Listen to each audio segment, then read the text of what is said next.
Aba, tatlong Filipino snipers. Tinalo daw ang mga batikang Russian snipers.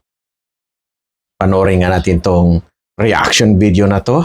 Kung totoo ba yung sinasabing nanalo na naman ang mga Pilipino laban sa mga dayuhan.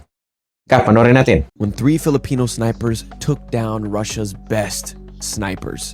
A lot of people said this is Russia's elite snipers, and honestly, they've had a fantastic record, but 3 Filipinos essentially ended it. They essentially completely changed the narrative, and this is a true story to the extent, and maybe some of it may be dramatized, I should say, but more so just to explain that this did happen, where the Philippines are up there as the greatest and most elite, that they have beat Russia's best snipers countless times. And so that is true, but I am excited to see this story. A lot of you guys did link it over, so I am excited. Without further ado, come join me.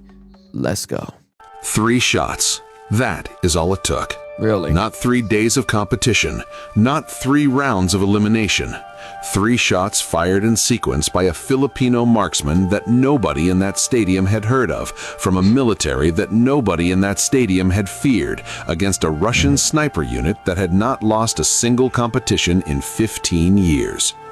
3 shots that landed where no one in that room believed they could land, at a distance, in conditions, with a margin of error so small that the instruments measuring them had to be checked twice before the judges were willing to announce what they were seeing.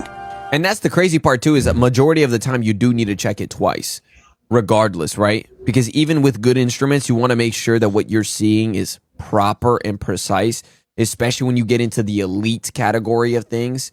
Because what happens is, if people are so on target, there's always that little margin of error that you can compare between the elites, because the elites are going to be so close that it's hard to see who's the elite of the elite, you know? The silence that followed those 3 shots was not polite. It was the silence of people who did not yet have the language for what they had just witnessed. Understand what 15 years without a loss actually means. It means the Russian sniper unit had faced the best marksmen from dozens of nations across hundreds of individual competitions. Men who had dedicated their entire professional lives to the same discipline, trained under the same pressures, competed with the same desperation to win. It means every variable that can be accounted for had been accounted for. Every weakness had been identified and eliminated.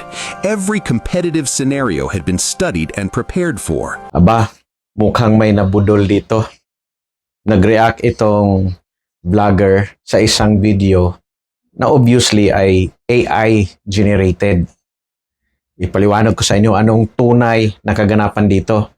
It was sometime in 2017, ang ating tropa na mula sa Marksmanship Training Center ay nagpadala ng mga players doon sa bansang Russia.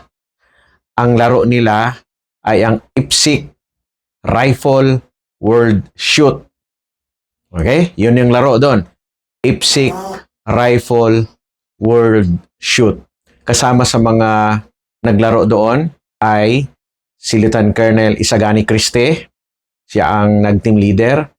Si Master Sergeant Rodney Rizano, si Technical Sergeant Alan Lau, si Technical Sergeant Ariel Taganait. Hindi lang 3, 4 sila.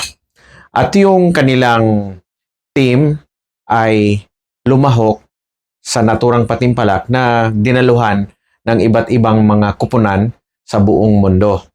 Kasama na doon, of course, ang host nation, ang bansang Russia. At linawin lang natin, hindi naman yon sniper competition. Bagkos, yung IPSC rifle competition na kung saan ang ginagamit nila doon ay AR-15 platform na rifle. At ang kaibahan dito sa sniper competition ay panay shooting skills lang talaga. At malapitan lang yon. Mga maximum siguro more or less 300-400 meters. Sa sniper competition, iba yon. O kung sa military na sniper competition, ay may kasama na fieldcraft. Hindi lang shooting kasi snipers skills ay kasama dyan yung fieldcraft, tactics, at long-range marksmanship. So kapag magpakumpit ang military, ay kasama ang fieldcraft at saka tactics. Meron din sa mga civilians na nagpapalaro ng sniper competition. Kaparehas na long range at yon ay ang kagaya ng Precision Rifle Series. Sa Pilipinas, meron tayong nagpapalaro niyan ay ang Philippine Precision Rifle Association. Meron nga pala kaming palaro sa nalalapit na Mayo, first week. At ito ay ganapin sa Training Command Philippine Army. Ngayon, balikan natin. Yung laro nila Lieutenant Colonel Christie, Sergeant Rizano, Sergeant Lau, Sergeant Taganait ay hindi sniper competition. Speed shooting actually yun. No? Kung familiar kayo sa rifle shooting, na kung saan ay meron tayong palaro dito sa Pilipinas, PPSA, Philippine Practical Shooting Association, na meron ding rifle matches. So therefore, malayong-malayo na sabihin natin na yun ay sniper competition. Bagkus, sa naturang palaro, rifle IPSC World Shoot, nag-champion sa military category ang ating mga tropa. Nakita natin na sa huli, sa awarding ceremony, andito ang kanilang larawan. First, mga Pilipino, ang kasunod, Russia, third, Russia.